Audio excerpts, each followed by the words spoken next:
გამომშვიდობის ეთერშია მთავარი 9-ზე პაატა იაკობაშვილთან და დიკო ჯოჯოასთან ერთად. მთავარი არხის გუნდი წარმოგიდგენთ.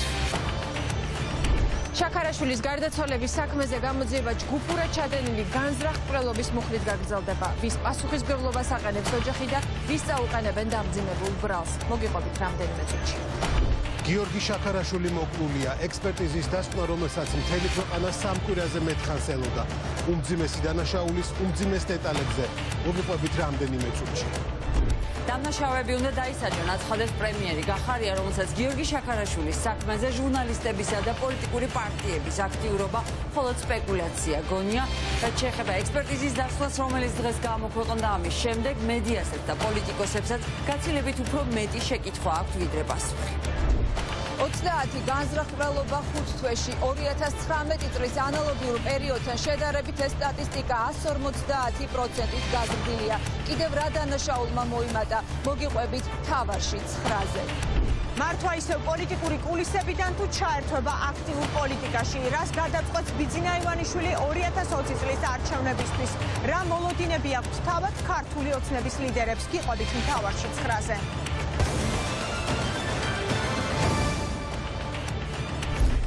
განზრახ-მკვლელობა და მომძიმებელ გარემოებებში ჯგუფურად გიორგი შაქარაშვილის საქმეში კვალიფიკაცია იცვლება. ექსპერტიზის დასკვნა, რომ 19 წლის ახალგაზრდის სიკვდილის მიზეზი დახრჩებაა, დაზიანებებითი სიცოცხლეში აქვს მიღებული მხოლოდ ერთი ვერსიის ალბათობას ტოვებს.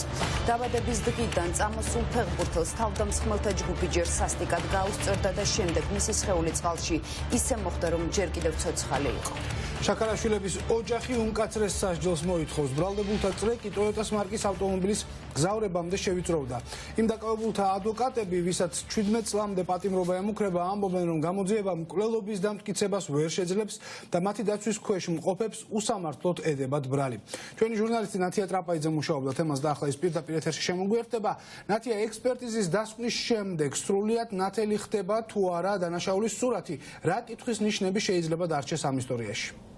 ექსპერტიზის დასკვნით ჩვენ მივიღეთ მთავარ შეკითხვაზე პასუხი და გავიგეთ, როგორ გარდაიცვალა გიორგი შაქარაშვილი. თუმცა ამის გარდა საქმეში მანამდეც და ახლაც არსებობს არაერთი შეკითხვა, რომელზეც ჯერჯერობით პასუხი არ გვაქვს. მთავარი კი მაინც ის არის, ვის ჰქონდა ბრალდებულთაგან მაგალითად უშუალო შემხებლობა გიორგი შაქარაშვილთან, ვინ მონაწილეობდა მის ცემაში და ვინ მონაწილეობდა ასევე ცემის შემდეგ მის მდინარეში გადაგდებაში. ამასთან დაკავშირებით ჯერჯერობით არ არსებობს პასუხები. ადვოკატებიც ახლა ფიქრობენ, რომ ამასთან დაკავშირებით მეტი სინათლე გამოჩნდება მაშინ, როდესაც ცნობილი გახდება იმ ექსპერტიზების პასუხები, რომელიც დანიშნულია, მათ შორის არის ბიოლოგიური და ტრასოლოგიური ექსპერტიზები, ანუ თუ ტანისამოსებზე, ბრალდებულების ტანისამოსებზე ამოვა გიორგი შაქარაშვილის დნმ ან პირიქით, მაშინ უფრო ცხადი გახდება კონკრეტულად ბრალდებულთაგან ვის ჰქონდა შემხებლობა შაქარაშვილთან. ოჯახი ამ ეტაპზე უკვე ასახელებს ბრალდებულთა აწრეს, ვის დასჯასაც ითხოვენ ისინი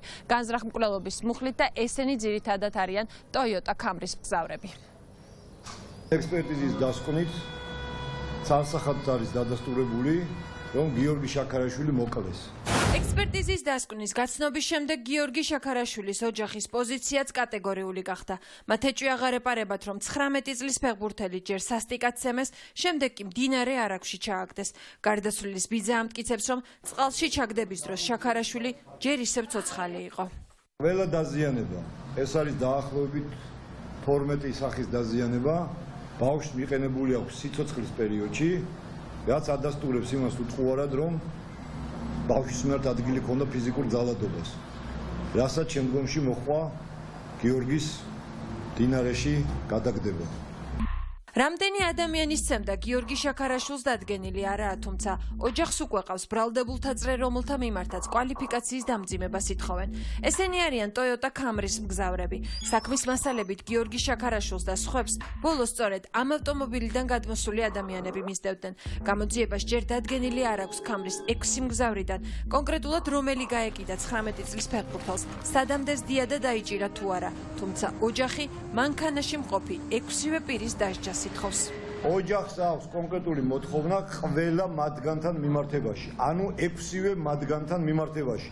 თუ გამოძიება უფრო კონკრეტულად გამოკვეთს და უფრო დამაჯერებელი იქნება, თქვათ, რომელიმე მათგანზე, რა თქმა უნდა ჩვენ შემდგომ კვლავ კიდევ ერთხელ ჩამოყალიბდებით მტკიცებულების საფუძველზე რა პოზიცია გვექნება, მაგრამ დღესდღეობით ჩვენი პოზიციაა რომ 6-ვე მათგანი იყოს ბრალდებული 109 მუხლით. ეს საქმე სამართლებრივად არის განწირული. არ დადგინდება ჩემი აზრით ის თუნდაც რაც ამ შემთხვევაში დაზარალებულ ოჯახს სურს. ბრალეულობა დიდი ალბათობით ვერ გამოიკვეთება სხვა პირების მიმართ სამწუხაროდ, იმიტომ რომ მთელი რიგი პროცესუალური საკითხები საგამოძიებო ეტაპზე დაგვიანებულია. ლექსო კობაიძე ქამრის ორი მგზავრის, მორაგბეების, ვასილ მახარაძის და არჩილ გაგნიძის ინტერესებს იცავს. ის თulis რომ მოცემულ სიტუაციაში ჯგუფურად ჩადენილი განზრახ-მკვლელობის მუხლით მისი დაცვის ყოფებისთვის ბრალის დამძიმება შეუძლებელია, რადგან გამოძიებას ამ ეტაპზე საკმარისი მტკიცებულებები არ აქვს. ადვოკატი ამტკიცებს, რომ სამართალდამცავებს ჯერ ისიც არ დაუდგენიათ, ქონდა თუ არა ქამრის მგზავრებს შაქარაშვილთან პირდაპირი კონტაქტი და შემხებლობა. დასადასტურებელია ჯერ კიდევ ვინ მისდევდა და ვინ არ მისდევდა ესეთი, ასევე დასადასტურებელია ის ფაქტი, რომ Toyota Camry რომ მოდის ცხონებული შაქარაშვილი იქ იმყოფებოდა თუ არ იმყოფებოდა, ამიტომ ეს არის მნიშვნელოვანი გარემოებები და ასევე უმნიშვნელოვანესია კიდევ რომ შემხებლობა დადასტურდეს.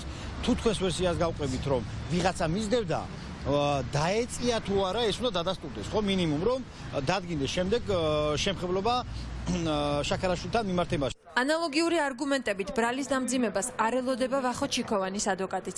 ეს არის ახალგაზრდა, რომელმაც გამოძიების ინფორმაციით აგარაკზე მომხდარი ჩხუბის შემდეგ შურისძიების მოტივით ძალადობრივი ჯგუფის ორგანიზება მოახდინა და დამხმარეები თბილისიდან წაიყვანა. ქამრიში მყოფი არასრულწლოვნის ადვოკატი კი თვლის, რომ სავარაუდო მკვლელები გამოძიებამ სხვა ავტომობილის მგზავრებში უნდა ეძებოს, რომელიც შემთხვევის ადგილზე ქამრის შემდეგ მივიდნენ. გამოძიებას უნდა ვკითხოთ, ვინ მიაყენა ის დაზიანებები, ან რითი მიადგა ამ პიროვნებას მნიშვნელოვანია რომ ბოლოს კამრი იმყოფებოდა შემთხვევის ადგილზე და მაშინ კამრის მერე კიდე სხვა მანქანებიც იმყოფებოდა. მოცემულობით დაკავებულ პირებს კამრის მერე სხვა მანქანებიც იმყოფებოდა. კამში მყოფ პირებს, რომელთაც ბრალდებულები არიან და პატიმრობაში არიან, არანაირი მიზეზობრივი კავშირი არ აქვთ გიორგი შაქარაშვილის გარდაცვალებასთან. მაგრამ საქმის მასალებიდან გამომდინარე და ბრალდებულების პოზიციიდან გამომდინარე ჩვენ რა თქმა უნდა არ გვაქვს მოლოდინი რომ ჩემი დაცვის ყოფების ბრალდება დამძიმდება. დაღუპული შაქარაშვილის ოჯახს ამ ეტაპზე პრეტენზია არ აქვს მერსედესის მგზავრების მიმართ, რადგან საქმის მასალებითაც ხიდზე მომხდარი პირველი ინციდენტის შემდეგ ისინი ტერიტორიიდან წავიდნენ. ადვოკატებისთვის გაუგებარია როგორ მოხდება მკვლელობის მუხლით ვინმეს დადანაშაულება, როცა საქმეში ბევრი პასუხგაუცემელი შეკითხვაა. ეს გამოძახილი 119 მუხლის არის საკმაოდ რთული გამოძახილი, მიმაჩნია ამის მტკიცება ძალიან გაჭირდება. ყოველ შემთხვევაში ამ ეტაპზე შეუძლებელი არაფერი არ უნდა გააჩნია ვის მიმართ, იმიტომ რომ იმდენი მანქანა არსებობს ამ საქმეში და შესაძლებელია კიდე აღმოჩნდეს, არავინ არ იცის რეალურად ამ ბავშვს ვინ ჩაყვა, მოდი ასე ვთქვათ, ბოლო ამოსუნთქვამდე. Უფრო დაზიანებებთან დაკავშირებით კომისიური ექსპერტიზა აუცილებლობას წარმოადგენს, სადაც დადგინდება შემდგომში ამ დაზიანებების ხარისხი და მიყენება რითი იყო და როგორ იყო. მოხდეთ ახლა ცალსახად ვერავინ ვერ იტყვის. კი, იქ არის მითითებული, რომ დაზიანებები სიცოცხლეში, ანუ წყალშავ არნამდე იყო მიყენებული, მაგრამ ეს არნიშნავს ცალსახად ცემას, მოხდეთ. ანუ ეს უნდა თქვას უკვე კომისიურმა ექსპერტიზამ. ვის და რა მტკიცებულებების საფუძველზე დაუმძიმებენ ბრალს უახლოეს პერიოდში გახდება ცნობილი. არ არის გამორიცხული მანამდე საქმეში ახალი ფიგურანტებიც გამოჩნდნენ. ისინი ვისი მონაწილეობის შესახებაც დღემდე არაფერი ვიცოდით. გიორგი შაქარაშვილი მოკლულია. სახელმწიფო ექსპერტიზის დასკვნა ადასტურებს, რომ 19 წლის ფეხბურთელს სასტიკად გაუსწორდნენ ურტყამდნენ ბლაგვის საგნით, რაზეც მრავლობითი დაზიანება მიუთითებს. დოკუმენტში აღნიშნულ ფაქტებს ოჯახის მიერ დაქირავებულმა დამოუკიდებელმა ექსპერტმა კიდევ ერთი მნიშვნელოვანი დეტალი დაამატა. სასტიკ ანგარიშსწორებაში სავარაუდოდ არაერთი პირი მონაწილეობდა. სამკვირიანი ლოდინის მიუხედავად პასუხგაუცემელი რჩება მთავარი შეკითხვა, როგორ აღმოჩნდა მომაკვდავი ახალგაზრდა წყალში, რამაც საბოლოოდ შეიწირა 19 წლის ფეხბურთელი. გიგლა თუმანიშვილთან განვაგრძობთ ახლა საუბარს, რომელიც პირდაპირ ეთერში შემოგვიერთდება. გიგლა, რამდენად მძიმეა დოკუმენტის შინაარსი, რომელიც დღეს გასაჯაროვდა უფრო კონკრეტულად რა სიმძიმის დაზიანებებზეა მასში საუბარი? Იკო ალბათ ადვილი წარმოსადგენია გიორგი შაქარაშვილის ოჯახის მდგომარეობა, როდესაც გაეცნობოდა ის დღეს ამ უმძიმეს ფაქტებს, რომელიც სამხარაულის ექსპერტიზის ბიუროშია მოთხრობილი. საკმაოდ მძიმე ფაქტებზეა საუბარი, იმის გამო, რომ გიორგი შაქარაშვილის სხეულზე არის უამრავი დაზიანება, მათ შორის საკმაოდ მძიმე დაზიანებები და ექსპერტებმა დადეს დასკვნა და მათ შორის წერია ამ დასკვნაში, რომ შეუძლებელია ერთ ადამიანს თუნდაც მუშტით მიეყენებინა ამდაგვარი დაზიანებები, რომელიც აქვს გიორგი შაქარაშვილის თითქმის მთელ სხეულზე. გარდა ამისა, ექსპერტები, მათ შორის დამოუკიდებელი ექსპერტიც, რომელიც ოჯახმა აიყვანა, ისიც ამბობს, რომ მიყენებული არის ეს დაზიანებები ერთგვარი გარკვეული ბლაგვის საგნით და ასევე საუბარია იმაზე, მისი მხრიდანაც, რომ ერთი ადამიანი არ მონაწილეობდა გიორგი შაქარაშვილის ანგარიშწორებაში და უკვე დაზუსტებით შეიძლება ითქვას, რომ ეს არის ანგარიშწორება 19 წლის ფეხბურთელის მიმართ. ექსპერტიზის დასკვნას ქვეყანა ოჯახთან ერთად 3 კვირაზე მეთხანს ელოდა. 15 გვერდიან დოკუმენტში შემზარავ ფაქტობრივ გარემოებებზეა საუბარი. დასკვნის თანახმად გიორგი შაქარაშვილის სიკვდილის მიზეზი ასფიქსია წყალში დახრჩობით გახდა, რაც იმას ნიშნავს, რომ 19 წლის ბიჭი წყალში ჩავარდნისას ჯერ კიდევ ცოცხალი იყო. სიკვდილის მიზეზის გარდა ექსპერტებმა სხვა მძიმე გარემოებაც დაადგინეს. გიორგი შაქარაშვილი ბლაგვის საგნით სასტიკად ცემეს. სიკვდილის დადგომიდან გვამის სასამართლო მედიკური წესით გამოკვლევამდე გასულია 48 საათზე მეტი დრო. გიორგი შაქარაშვილის გვამზე არსებული დაზიანებები სისხლნაჟღენთების სახით, შუბლის, თავის რბილი საფარის შიგნითა ზედაპირზე სისხლჩაქცევასთან ერთად, ორივე თვალბუდის, ზედა და ქვედა ტუჩების მიდამოებში, კანის ზერელე ნასყდომით ქვედა ტუჩის მიდამოში სისხლნაჟღენთების სახით მარჯვენა იდაყვის სახსრის, მარჯვენა წინა მხარის მიდამოებში, ასევე სისხლჩაქცევების სახით ორივე თვალის კუთუთოს ლორწოვანსა და სკლერაში, მუცლის მარცხენა გვერდითი მიდამოდან მარცხენა საზარდულის, ბოქვენის და მარჯვნივ საზარდულის მიდამოებში გარდამავალი სისხლნაჟღენთი და შესაბამისად მცირე მენჯისგრუს წინა კედელზე რბილ ქსოვილებში სისხლჩაქცევები იმბიბიციის სახით. ასევე სისხლნაჟღენთები მარჯვნივ წელის მიდამოს საპროექციოთ და ორივე დუნდულოს მიდამოებში. რეტროპერიტონიალურად ორმხრივ რბილ ქსოვილებში სისხლჩაქცევებით განვითარებული არიან რაიმე მკვრივი ბლაგვი საგნის ან საგნების მოქმედებით და ცოცხალ პირთა სხეულის დაზიანებათა ხარისხის განსაზღვრისას იზოლირებულად აღებული ატარებენ სხეულის დაზიანებათა მსუბუქი ხასიათის ნიშნებს და დამდგარ სიკვდილის ფაქტთან უშუალო მიზეზობრივ კავშირში არ იმყოფებიან. ოჯახის მიერ დაქირავებული სამედიცინო ექსპერტი თითქმის ბოლომდე იზიარებს სამხარაულის სპეციალისტების დასკვნას. ალექსანდრე გეჯაძე იმაში დარწმუნებულია, რომ გიორგი შაქარაშვილის სხეულზე დაზიანებები ერთი ადამიანის მიერ არ არის მიყენებული. ამტკიცებს, რომ დარტყმები არც მუშტითაა, თუმცა მთავარი კითხვა, როგორ აღმოჩნდა ახალგაზრდა წყალში, ისევ პასუხგაუცემელია. მე მიმაჩნია, რომ ნაკლებ სავარაუდოა, თუ კი ეს დაზიანებები მიიღო მან ცემის შედეგად, რომ ერთ ადამიანს მიეყენებინოს ეს დაზიანებები იმ ვითარებაში და იმ პირობებში, რაც ჩვენ ასე ვთქვათ, გვაქვს ხელთ დღეს ოფიციალური ექსპერტის დასკვნის სახით. გვამს გარეგნული დათვალიერები და გამოკვლევით აღენიშნებოდა ლპობითი პროცესები დაწყების სტადიაში, ამან ჩვენ ხელი არ შეგვიშალა, რათა კატეგორიულად აგვედგინა. კიდევ ერთხელ ხას უსმევ. სიკვდილის მიზეზი არის ასფიქსია და რომ ყველა დაზიანება არის სიცოცხლის დროინდელი. რა გადამწყვეტი როლი ექნება გიორგი შაქარაშვილის მკვლელის ან მკვლელების დადგენაში სამედიცინო ექსპერტიზის დასკვნას ჯერჯერობით უცნობია. ამ ეტაპზე სპეციალისტები დარწმუნებულები არიან, რომ ამ დოკუმენტს გამოძიებაზე განსაკუთრებული გავლენა ვერ ექნება. ექსპერტიზამ უპასუხა ცალსახად, რომ გარდაცვალების მიზეზი არის ასფიქსია, გეწოდებული წყლის წყალში დახრჩობა. რეალ საქმისთვის ამას რამდენად საქმის გახსნისთვის რამდენად არსებითი მნიშვნელობა ექნება, ეს მთელი კითხვა ჯერჯერობით არ ჩანს. ამ დასკვნამ ეს დასკვნა ვერც მიცემდა სასამართლო სამედიცინო ექსპერტიზა, ვერ გაცემდა პასუხს. ეს გარდაცვალება რადგანაც დადგინდა წყალშია, მისი გახსნა, დანაშაულის გახსნას. მთელ რიგ უზუსტობებზე საუბრობენ წამების მსხვერპლთა რეაბილიტაციის ცენტრში. ექსპერტ მარიამ ჯიშკარიანის განცხადებით, სამხარაულის დასკვნა სრულყოფილი არ არის. საჭიროა დანაშაულის სურათის სრულყოფილი აღდგენა.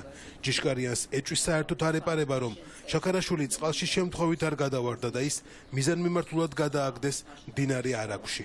შესაძლებელია ეს დაზიანებები თავისთავად არ გამოიწვევდა სიკვდილს, მაგრამ საკმაოდ მძიმე იყო იმისთვის, რომ აქ ესეთი ლუფტი დაუშვათ როგორ მოხდა ეს ადამიანი წყალში, აი ამ თემაზეა უკვე საუბარი.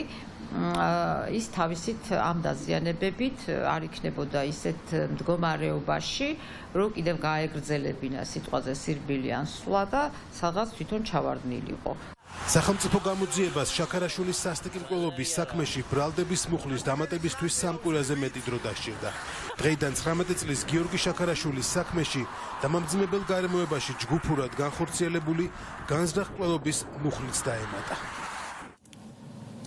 შაქარაშვილის საქმეში ერთ-ერთი საკვანძო დასკვნის ექსპერტიზის შედეგების გამოქვეყნების შემდეგ მთავრობის მეთაური აცხადებს, რომ ყველა დამნაშავე დაისჯება, თუმცა ამ შემთხვევაშიც გიორგი გახარიას თავდასხმის სამიზნეები გახდნენ პოლიტიკოსები და მედია, რომელიც სვამს ხელისუფლებისთვის უხერხულ შეკითხვებს და ითხოვს პასუხებს. საქმის ახალი დეტალების მიუხედავად დღის წესრიგიდან არ მოხსნილა მთავარი საკითხი, რა მოხდა საბედისწერო ღამეს არაგვის ხიდზე და ვინ მფარველობს დამნაშავეებს, რომლებიც სასტიკად გაუსწორდნენ 19 წლის ახალგაზრდას. ჩვენ ჟურნალისტთან ნათია გოგსაძესთან გავაგზავნებთ ახლა საუბარს, რომელიც პირდაპირ ეთერში გვერდება. ნათია, რა აბრალდებებზე საუბრობს პრემიერ-მინისტრი? დამნაშავეები უნდა დაისაჯონ და თუ კი გამოიკვეთება პოლიციის პასუხისმგებლობა ამ საქმეში უნდა ჩაერთოს პროკურატურაც, აცხადებს პრემიერ-მინისტრი გიორგი გახარია და სახელმწიფოს მეთაური ამბობს იმასაც, რომ საზოგადოებას აქვს ძალიან ბევრი შეკითხვა და ამ შეკითხვის პასუხები უნდა გაეცეს. თუმცა ამავდროულად გიორგი გახარია ამბობს, რომ მისთვის სპეკულაციურია მედიის ასეთი აქტიურობა და ამორალურიც კი არის ცალკეული პოლიტიკური პარტიების მხრიდან ამ პროცესის მიმართ განსაკუთრებული ინტერესი. რაც შეეხება სხვა პოლიტიკურ პარტიებს, ისინი ამბობენ, რომ ექსპერტიზის დასკვნის გამოქვეყნების შემდეგ მათ გაცილებით მეტი შეკითხვა აქვს და ბევრი ამბობს იმასაც, რომ უბრალოდ მათთვის არ არის სანდო ეს ექსპერტიზა, აცხადებენ იმასაც, რომ ახლა უნდა შეიქმნას ისეთი ვითარება, როდესაც პირდაპირ გაეცემა მთავარ შეკითხვებს პასუხი, ვინ მფარველობს დამნაშავეებს და ვინ არიან ის პირები, რომლებიც ხელს უშლიან გამოძიების ბოლომდე მიყვანას. მთავარი არის, რომ გამოძიება ჩატარდეს და დამნაშავე დაისაჯოს. სასჯელის გარდაუვალობა ეს არის ის ძირითადი პრინციპი, რომელიც ამ კონკრეტულ შემთხვევაში უნდა ახსრულდეს. თუ ამის შემდგომ უკვე, თუ გამოძიების პროცესში რომელიმე სამართალდამცავმა ან არ აქვს მნიშვნელობა გამოძიების პროცესში ჩართულმა ვინმემ დაუშვა ან კანონდარღვევა, ან შესაბამისად არ შეასრულა თავისი მოვალეობა, ამისთვის არსებობს პროკურატურა, რომელზეც უნდა დაიწყოს კიდე სხვა გამოძიება, რომელმაც ეს უნდა დაადგინოს და ეს არ უნდა იყოს ჭორაობის საგანი. ის, რაც ეხლა ხდება, სპეკულირება, ტრაგედიის გამოყენება რაღაც პოლიტიკური მიზნებით, ეს არის კატეგორიულად მიუღებელი. არასამართლიანი კი არა, ამორალურია ეს ყველაფერი. არ დარჩა სახი ადგილი ადამიანს, როგორც ჩანს, იმდენად აგრესიული, იმდენად მიზამიმართული თავდასხმა იყო კონკრეტულად მასზე. ეხლა რაც შეეხება დასკვნის იმ ნაწილს, რომელიც შინაგან ორგანოებზე არის ორიენტირებული და მას ეყნობა, აქ უკვე დობის ხარისხი ალბათ იმდენად დაბალია, რომ ვერანაირ დობაზე ფაქტიურად შეუძლებელი არ ამ ლაპარაკი იყოს. ფაქტია, რომ უნდა დადგინდეს უკვე როგორც ირკვევა, მათ შორის ის თუ ვინ იყო დამკვეთი, ის თუ რატომ მოხდა დაკვეთა კონკრეტულად გიორგიზე ფიზიკური ანგარიშტორების, მისის როგორც მინიმუმ მასზე სასტიკი ანგარიშტორების. ძალიან მნიშვნელოვანია, რომ გამოძიებამ არ დატოვოს არც ერთი კითხვა უპასუხოთ და აქამდე პირდაპირ შემიძლია თქვა, რომ ძალიან ბევრი კითხვა არსებობს გამოძიებასთან.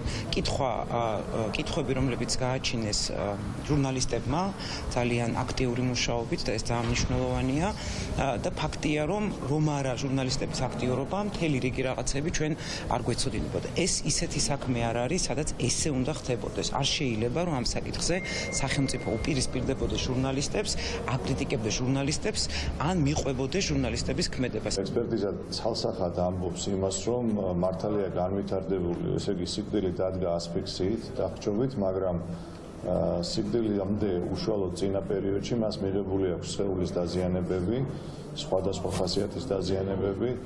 აქედან გამომდინარე, რადგან არსებობს ასეთი დაზიანებები და თეორიის დასკვნა იმის თაობაზე, რომ ეს არის სიცოცხლის დროინდელი დაზიანებები, მაშინ სადამე არსებობენ ადამიანები, რომლებმაც მიაყენეს ესეთი დაზიანებები. ახლა უნდა მოხდეს სასწრაფოდ ამ ადამიანების იდენტიფიცირება, რაც შეიძლება სწრაფად, ვინ არიან ეს ადამიანები, კონკრეტულად რამდენი ადამიანი აყენებდა და ამ თვალსაზრისით მე წინადად მომნაბიჯად მიმაჩნია კვალიფიკაციის შეცვლა და ჯგუფურით განზრახველობის მუხლის გადაკვალიფიცირება. უნდა ჩატარდეს კომპლექსური ექსპერტიზა, აცხადებს დავით ჯანდიერი და ამბობს, რომ სხვადასხვა მხრიდან დამოუკიდებელი ექსპერტები, სისხლის სამართლის სპეციალისტებიც უნდა შევიდნენ ამ ჯგუფში, რომლებიც გარკვევენ იმას, თუ რა მოხდა ამის შემდეგ, იყო თუ არა დაზიანებები იმგვარი, რომ გიორგი შაქარაშვილს სიცოცხლეში გადაადგილების საშუალება არ ჰქონდა და ამ ტიპის შეკითხვებზე პასუხები უკვე მოხსნის ყოველგვარ სპეკულაციებს საზოგადოებაში. სულხან სალაძე კი ამბობს, რომ ახლა გამოძიება უნდა წავიდეს იმდენად დეტალურად, რომ ხორავას ქუჩის საქმეზე და ზოგადად სხვა ტიპის მკვლელობებთან დაკავშირებით, როდესაც საზოგადოებას ჰქონდა ძალიან დიდი უნდობლობა გამოძიების მიმართ, რომ ამჯერადაც იგივე პროცესთან არ ჰქონდეს საქმე. ამ დაზიანებებით შეეძლო თუ არა მას გადაადგილება გიორგი შაქარაშვილს. შეკითხვა შეიძლება იყოს იმასთან დაკავშირებით, რომელი საგნის შედეგად შეიძლება ყოფილიყო განვითარებული, თუ არის გამოძიების მერე ამოღებული ეს საგანი და ამ საგნის შედეგად შეიძლება თუ არა ყოფილიყო მიღებული ეს დაზიანება. სხეულზე არსებული დაზიანებები არ შეიძლება ყოფილიყო მიღებული წყალში, თუმცა მეორე საკითხია, ეს დაზიანებები რა ვითარებებში იქნა მიღებული და შეეძლო თუ არა მას გადაადგილება ამ დაზიანებებთან. ის რომ ეს ექსპერტიზის დასკვნა ცალსახად პასუხს ვერ გასცემდა ყველა კითხვას ნათელი იყო, თუმცა ახლა უფრო მეტი ვთქვათ კითხვა შემოვიდა ამ ექსპერტიზის დასკვნის შემდეგ. მნიშვნელოვანია, რომ საუბარია გარკვეულ დაზიანებებზე, ჩამონათვალია მთელი დაზიანებების, რომელიც მიღებული უნდა ყოფილიყო ჯერ კიდევ მანამ, სანამ ის ცოცხალი იყო. ახლა მთავარი და მნიშვნელოვანია, რომ ყველა პროცედურული ნაწილი, რაც გამოძიების დროს უნდა იყოს გათვალისწინებული, ეს შეასრულოს გამოძიებამ და განსხვავებით ისევე როგორც ეს სხვა საქმეებში იყო, იგივე მოცემულობა არ მივიღოთ ჩვენ. 19 წლის ფეხბურთელის გარდაცვალების საქმეზე დღეს ექსპერტიზის პირველადი შედეგები გახდა ცნობილი, რომელიც ძალიან მძიმე სურათს ასახავს, თუმცა როგორც დღეს ჩვენ ვისმენდით, ისევე როგორც არასამთავრობო ორგანიზაციების, ცალკეული პოლიტიკური პარტიების და რაც მთავარია მედიის იმ წარმომადგენლების მხრიდან, რომლებიც მუდმივად ჩართული იყვნენ ამ ძალიან მძიმე ფაქტის გამოძიების საქმეში, ამ ეტაპზე ჯერ კიდევ არის ძალიან ბევრი შეკითხვა, რომელიც საქმესთან მიმართებაში პასუხებს ითხოვს და რაც ყველაზე მნიშვნელოვანია იმის დადგენას, თუ რა მოხდა იმ საბედისწერო ღამეს, როდესაც გიორგი შაქარაშვილი გარდაიცვალა. დიდი მადლობა, ეს ნათია გოგსაძე იყო. და კიდევ ერთი სისხლიანი გარჩევა ამჯერად დიღომში რამდენიმე წუთის წინ მეზობლებს შორის კონფლიქტი ფიზიკური დაპირისპირებით და დაჭრით დასრულდა. შუახნის მამაკაცმა მეზობელს ჭრილობები დანით მიაყენა და შემთხვევის ადგილიდან მიიმალა. დაზარალებული ამ დროისთვის კლინიკაშია გადაყვანილი. ნინა მაჩაბელი არკოს მომხდარის დეტალებს და ახლა ის პირდაპირ ეთერში შემოგვიერთდება. ნინა, პირველ რიგში როგორია დაჭრილის მდგომარეობა და თუ გაარკვია რატომ გაიმეტა ასე სასტიკად მამაკაცმა მეზობელი? დაჭრილი ამ დროისთვის გადაყვანილია კლინიკა ლანცეტში. ჯერჯერობით მისი ჯანმრთელობის მდგომარეობის შესახებ ინფორმაცია ჩვენთვის უცნობია. ექიმები ალბათ მოგვიანებით გააკეთებენ ამასთან დაკავშირებით კომენტარს. რაც შეეხება მოტივს, რატომ გაიმეტა მეზობელი ასე სასტიკად, არის მხოლოდ და მხოლოდ ის, რომ დაჭრილმა გამარჯობა არ უთხრა ადამიანს, რომელმაც ის დაჭრა. სავარაუდოდ დაჭრა მოხდა ცივი იარაღით. ამ დროისთვის ადგილზე დიღომში იმყოფებიან ექსპერტ კრიმინალისტები, ადგილზე ასევე მობილიზებული საპატრულო პოლიცია და დანაშაულის ადგილი შემოფარგლულია სპეციალური ყვითელი ლენტებით. აქ ადგილზე მიმდინარეობს სხვადასხვა საგამოძიებო მოქმედება. პირიქი, რომელმაც დაჭრა ასე სასტიკად მეზობელი, ჩვენი ინფორმაციით გაქცეულია. შეიძლება დაბლა იყო ჩამოსული სახში რემონტსვაკეთებს საბაზაროს და ეძებდა ფიცებს ეძებდა მეტრანახევრიას, რომ ეს მარიატად რაც არის გასალესთვის გალესთვის და იქიც იყო მეორე მხარე, სადაც ეგმირიანი იჭრა. დაუძახა გამარჯობა რატომ არ მიხარიო მირიანმა და ამაზე აუშავდა შენო გამარჯობა არ მიხარიო, რატომ არ მიხარიო და წაიყვანა იქით კაფეა გვერდზე ჩირგლებში და იქით მოხდა მე. დანა დაარტყა თუ როგორ მოხდა თავდასხმა? სახში შევიდა გამოიტანა და დაარტყა. დანა? ჩუმადიება და დაარტყა. ქაბატონო, დაკავებულია თუ არა თავდამსხმელი? არ ვიცი, მე მგონი გაიქცა. ერთი მამაკაცია ხო დაჭრილი? არ ვიცი, არა, არ ვიცი. დაკავებია. შემოთაგი ქალბატონები მათკითხვა. რა გაიგეს თქვენ ქალბატონს? არ ვიცი, მე არაფერი არ გამიგია. მამაკაცი დაჭრეს ხო? არ ვიცი, მეზობლებს შორის ჭუბი რასთან დაკავშირებით? ვერ გეტყვით, არაფერი არ ვიცით, როცა დამთავრდა ყველაფერი, მე ჩამოვედი ბავშვთან ერთად. ერთი მამაკაცია დაჭრილი? ერთი. რითი მოხდა? არ ვიცი არაფერი. არაფერი არ ვიცი, აგერ ბავშვთან ერთად ვიყავ. ვიღაცა დაჭრეს რომ მოვიდეთ, არა ახლა სამი მაშინ მივიდიოდით, რა ქვია, მაღაზიაში და ახლა გავიგეთ შემთხვევით.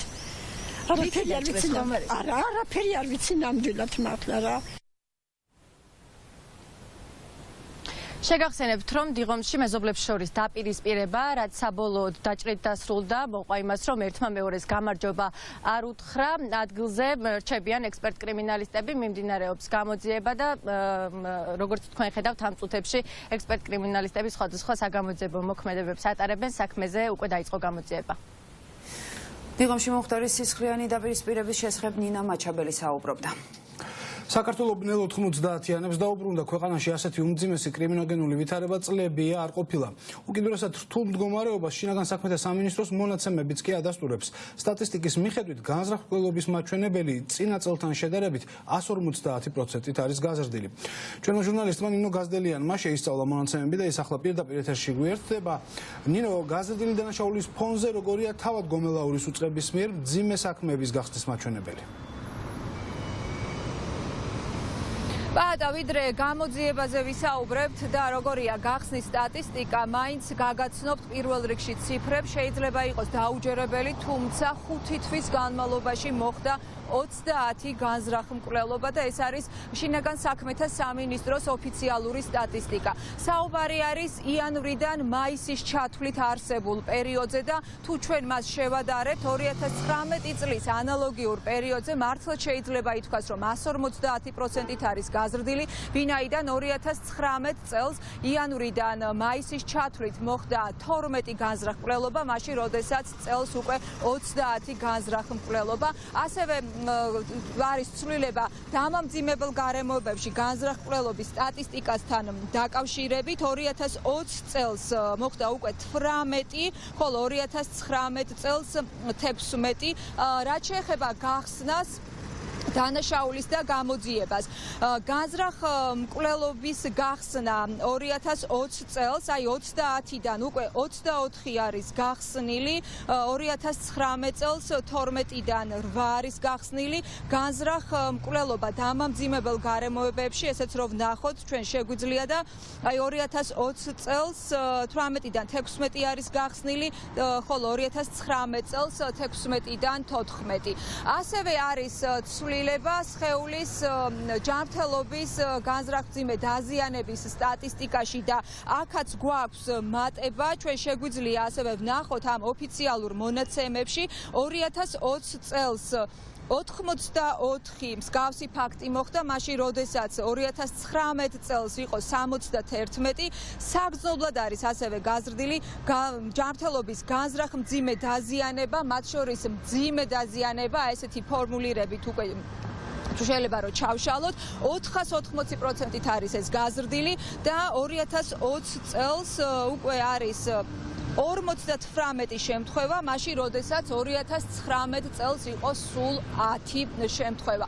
მე უბრალოდ კიდევ გავიმეორებ, რომ ეს არის შინაგან საქმეთა სამინისტროს ოფიციალური მონაცემები, ის მოიცავს მხოლოდ იანვრიდან მაისის ჩათვლით პერიოდს და შედარებებით ჩვენ გვქონდა ასევე 2019 წლის იანვრიდან მაისის ჩათვლით პერიოდზე, ბოლო 2 თვის მონაცემები კი ბუნებრივია ამ სტატისტიკაში და ამ ციფრებში შესული არ არის.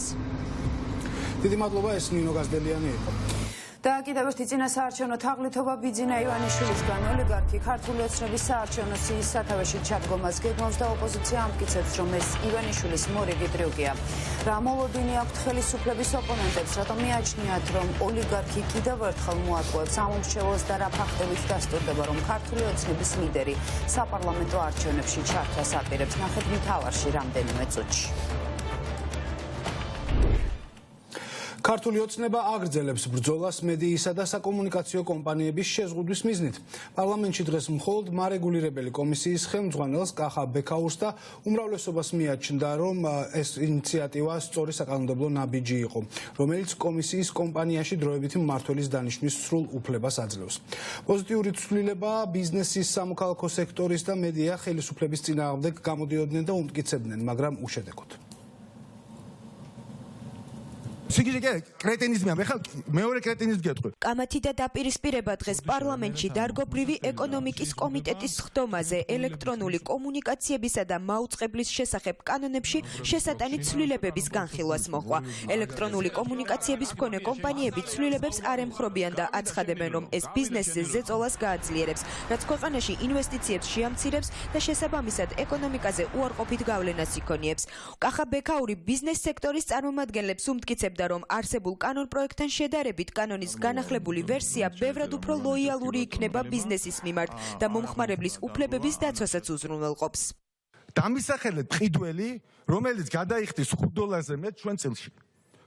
თუ არა დაკავშირებული ამ მთავრობასთან, ან არის შენია საქართველოს სასამართლოსი, ან უბრალოდ ავანტურისტი არა და იტყვის $5 ხო ავიღებ და არანაირი ნორმალური მყიდველი არ მიეკარება ამ წელს. მთელი ამ ხნის განმავლობაში, რაც თქვენ ბრძანდებით თავმჯდომარე ხაზს უსვამ, ორმა უდიდესმა ატლანტიკურმა კომპანიამ მიატოვა საქართველოს და წავიდა ჩვენგან. რისთვის სჭირდება მას ეს ძალაუფლება რა, უზურპატორია რა, ნატურალური უზურპატორია. ჩვენ უფრო შემოგვაქვს უფრო მსუბუქი ინსტრუმენტი, რომ არ გაუჩეროთ ლიცენზია და არ ჩამოვართვათ ავტორიზაცია, თუ კანონის დარღვევას თავს არ ანებებს, რომ დავიცვათ მომხმარებელი ჩვენ გქონდეს დროებითი მმართველის შეყვანის უფლება, რომ აღვასრულებინოთ ის გადაწყვეტილება, რომელსაც ის ასრულებს. მედიის წარმომადგენლები შიშობენ, რომ ცვლილებები ხელისუფლებას წინასაარჩევნოდ მედიაზე კონტროლის მოპოვებისთვის სჭირდება და სწორედ ამით ხსნიან ცვლილებათა პაკეტის დაჩქარებული წესით განხილვას. მიუხედავად იმისა, რომ ბექაური მედია ორგანიზაციებს სიტყვიერ პირობას აძლევს, რომ ცვლილებები არ შეეხებათ და ეს ინფორმაცია ტყუილია, ისინი მარეგულირებელ კომისიას უნდობლობას უცხადებენ და ბექაურის ამ დაპირების კანონში გაწერას მოითხოვენ. კანონში ჩვენ ვთვლით, რომ არის ძალიან სარისკო პუნქტები, რომელიც იძლევა ინტერპრეტაციის საშუალებას და რომელსაც კომისია ბოროტად გამოიყენებს მაუწყებლების წინააღმდეგ სხვადასხვა გზით. უნდა ცვლილებების შეტანა, უნდა იყოს ფართომასშტაბიანი განხილვა, სადაც ყველა დაინტერესებული პირი იქნება ჩართული. დაჩქარებული წესით ამგვარი ფორმით მიღება, რა თქმა უნდა, არის მინიშნება იმაზე, რომ ეს პროცესები ხდება წინასაარჩევნო გარემოზე, პერიოდში მედია გარემოზე ზეგავნის მოხდენის მიზნით. უნდობანება, რომლითაც შედის ცვლილება, ზუსტად ხელს გაუხსნის მარეგულებელ კომისიას, რომ მიიღოს ეს გადაწყვეტილება მაუწყებლებთან მიმართებაში. ლები რო გიზისა, ჩემი გადახდილი ფულით, ამ ხალხის გადახდილი ფულით, რომ ტალახის შესხმაში ხელფასუხდი. შენ ახლა ციხეში არ დაამთავრებ, თხილად იყავი. ცვლილებები, რომლებსაც მაუწყებლები და არასამთავრობო ორგანიზაციებიც აპროტესტებენ, კომუნიკაციების მარეგულირებელ კომისიას სპეციალური მმართველის დანიშვნის უფლებამოსილებას აძლევს. კანონ პროექტის თანახმად, თუ კომისიის მიერ ავტორიზებული ლიცენზიის ფლობელი პირისთვის დაკისრებული ჯარიმები ვერ უზრუნველყოფს კომისიის გადაწყვეტილების აღსრულებას, კომისია უფლებამოსილია დანიშნოს სპეციალური მმართველი, რომელიც აღასრულებს კომისიის გადაწყვეტილებებს. ამავე კანონ პროექტით კომისიას მმართველის დანიშვნა 2 წლიანი ვადით შეუძლია და ის ანგარიშვალდებული მხოლოდ კომისიის წინაშეა. არასამთავრობო სექტორის წარმომადგენლები ცვლილებებს არაკონსტიტუციურს უწოდებენ. ოპოზიციაში კი მიაჩნიათ, რომ ხელისუფლება ამ ცვლილებათა პაკეტის შემუშავებით არჩევნების წინ ურჩ მედია საშუალებებზე კონტროლის მოპოვებას ცდილობს. ამ ცვლილებებით რეალურად მარეგულირებელი კომისია გრძელი ბნელი ხელით დაიწყებს ფათურს გამოხატვის თავისუფლებაში. ეს საკანონმდებლო ცვლილებები არ უნდა იქნეს მიღებული და საინიციირებელ კანონპროექტების ჩამონათვალში არ იყო. ეს კანონპროექტები ახლა მთავრობამ უნდა უთხრა საზოგადოებას რა მოხდა ამ ბოლო 2 კვირის განმავლობაში და რატომ შეიცვალა ის რეალობა, რომ მათ ასე დაჩქარებული წესით მოითხოვეს ამ კანონპროექტების განხილვა და მხარდაჭერა. ეს ცვლილებები პირდაპირ უკავშირდება არჩევნებს, ანუ ივანიშვილი ხედავს, რომ ერთ-ერთი მთავარი საფრთხე სწორედ რაც შეიძლება მას მის ხელისუფლებას დაემუქროს, ეს არის ოპოზიციურად განწყობილი მედიის აქტიურობა არჩევნებზე, ამიტომ ეხლა ცდილობს, რომ ყველანაირი მეთოდებით ასევე გაანეიტრალოს. სახელმწიფო ხელში ჩაიგდებს სრულიად გაუმართლებელ ბერკეტს, რომ დროებითი მმართველის მეშვეობით, როგორც სხვა სფეროებში აკეთებს და აკეთებდა ამას, მოიპოვოს გავლენა ამ სფეროს. ეს არის ამიტომ აუცილებლად უკან გასაწვევი პროექტი და ის რომ ამას დაჩქარებული წესით აკეთებენ, არჩევნების წინ აკეთებენ, ისე რომ არანაირი გათვლები არ წარმოუდგენიათ, კიდევ ერთხელ მეტყველებს იმაზე, რომ რაღაც კონკრეტული ინტერესი გააჩნია სახელმწიფოს ამ კანონთან მიმართებაში. დეპუტატებთან ერთად განხილვას კანონ პროექტის ინიციატორი, ელექტრონული კომუნიკაციების მაუწყებლების და არასამთავრობო სექტორის წარმომადგენლები ესწრებოდნენ. განხილვა საბოლოოდ ვერ შედგა ბექაური მხარეების მოთხოვნას და თანხმდათხის წესრიგში კიდევ ერთი განხილვა ჩანიშნა. იქამდე კი ცვლილებების შესახებ კონსულტაციებს იმ კომპანიებთან გამართავს, ვისაც ეს ცვლილებები შეეხება.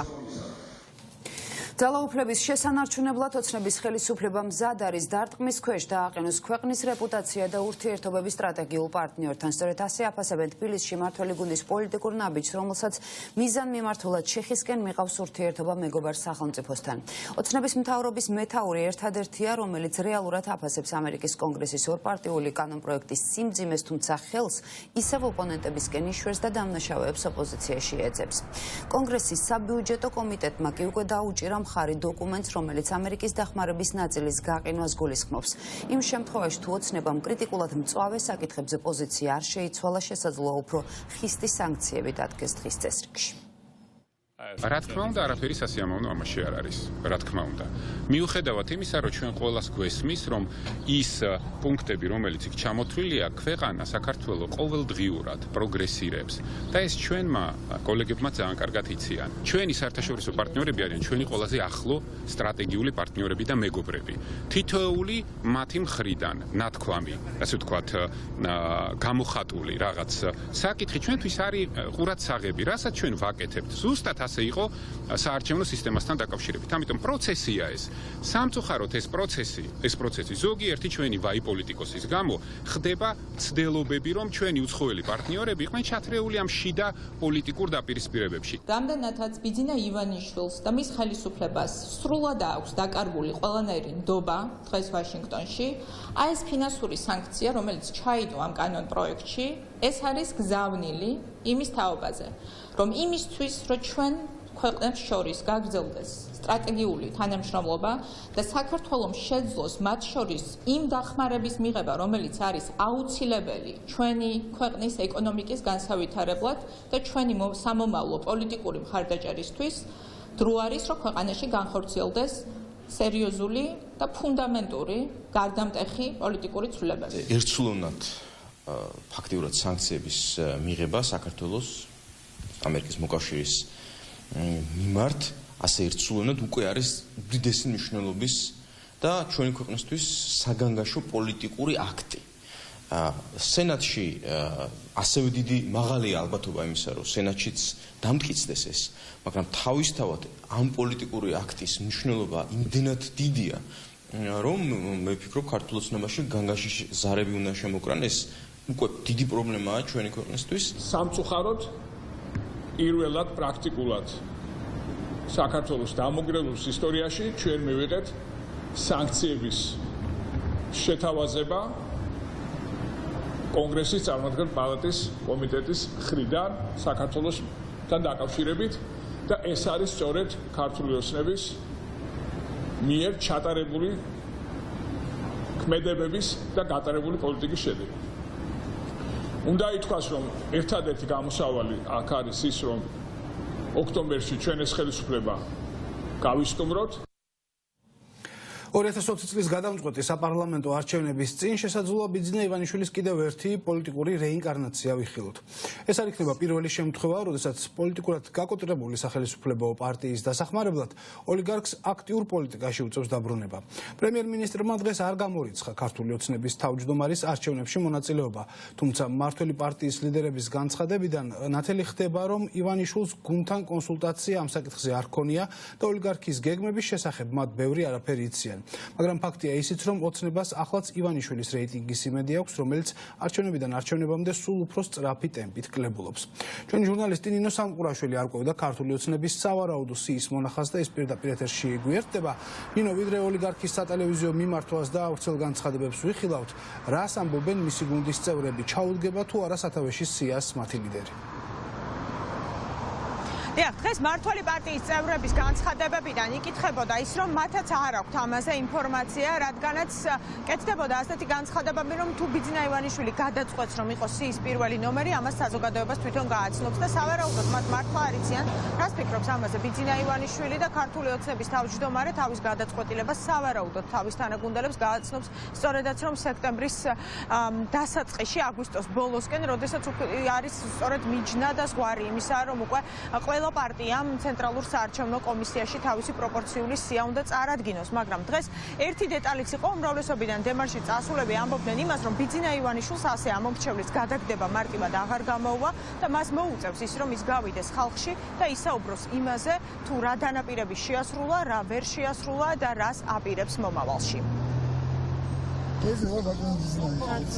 რა თქმა უნდა, ბატონი ბიძინა ივანიშვილი არის ქართული ოცნების დამფუძნებელი და მისი თავმჯდომარე. იქნება თუ არა ქართული ოცნების საარჩევნო სიის პირველი ნომერი ბიძინა ივანიშვილი. ახლა ეს მთავარი კითხვა პარტიის თავმჯდომარესთან თვითონ ივანიშვილის თანაგუნდელებსაც აქვთ. ჩაუდგება თუ არა სათავეში 130 კაციან პროპორციულ სიას ქვეყნის არაფორმალური მმართველი. ეს ბიძინა ივანიშვილის გარდა არავინ იცის. პრემიერ-მინისტრი გიორგი გახარია, რომელიც ოცნების საარჩევნო სიაში არასდროს ყოფილა და არც პოლიტსაბჭოს წევრი არ არის, ამბობს, რომ მართულ პარტიას პოლიტიკური გადაწყვეტილებები ჯერ არ მიუღია და კვოტებიც არ გადაუნაწილებია. სიაში ვინ რომელი იქნება, ამას კი არ აქვს მნიშვნელობა. ან რომელი პარტია უფრო მეტ ხმას მიიღებს, ესეც შეიძლება გახდეს მეორე ხარისხოვანი.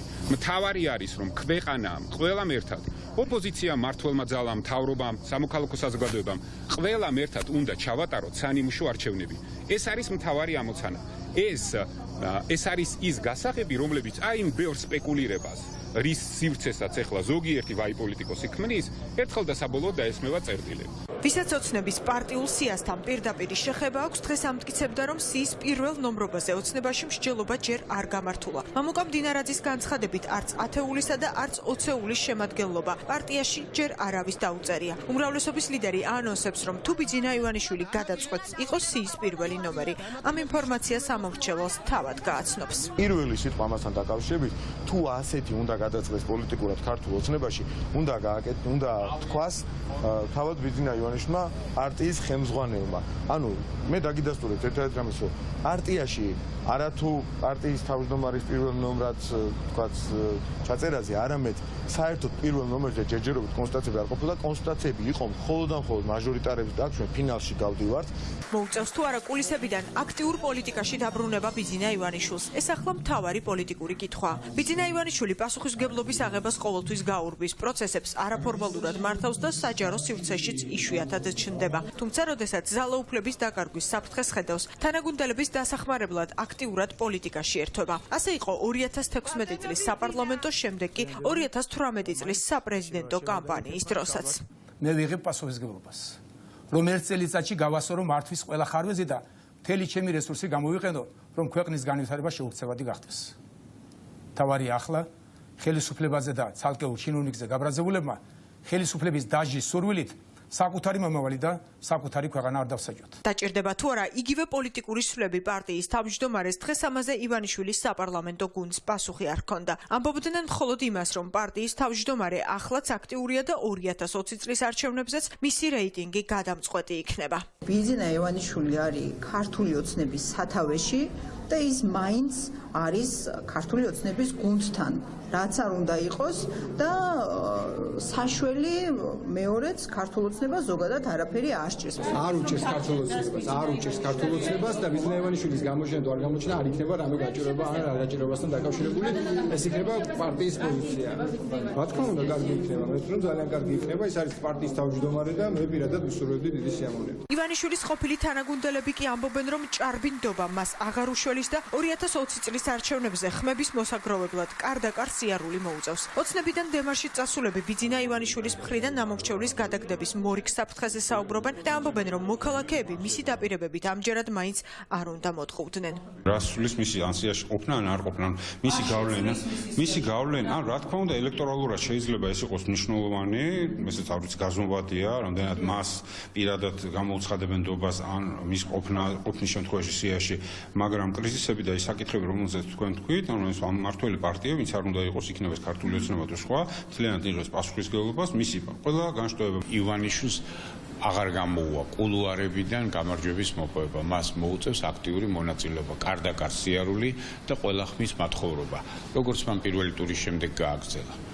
გახსოვთ თქვენ, საპრეზიდენტო არჩევნების მერე ის იდგა და ხალხს მოუწოდებდა, რომ დახმარებოდნენ, ხარი დაეჭირათ და ის ყველაფერი შეცვლიდა. აი ახლა მოუწევს ანგარიშის ჩაბარება, რა შეცვალა? პროპორციული საარჩევნო სია ოცნებამ სექტემბრის დასაწყისში უნდა გაასაჯაროვოს, ისე როგორც ამას პარტიებს კანონი ავალდებულებს. მართლ პარტიაში ადასტურებენ, რომ მაჟორიტარების შერჩევის ფინალურ ეტაპზე არიან და მალე 30-ვე კანდიდატს საზოგადოებას წარუდგენენ. შხამი ყოველდღიურ საკვებში, კეჩუპსა და აჯიკაში საშიში ნივთიერება სუდანია აღმოჩენილი, რომელიც სიმსივნეს და უჯრედების გადაგვარებას იწვევს. რეკლამის შემდეგ, როგორ ავიცილოთ თავიდან ამ მავნე ნივთიერების ზემოქმედება და რა რეაქცია აქვს სახელმწიფო უწყებებს, კონტროლდება თუ არა ქვეყანაში საკვების ხარისხი.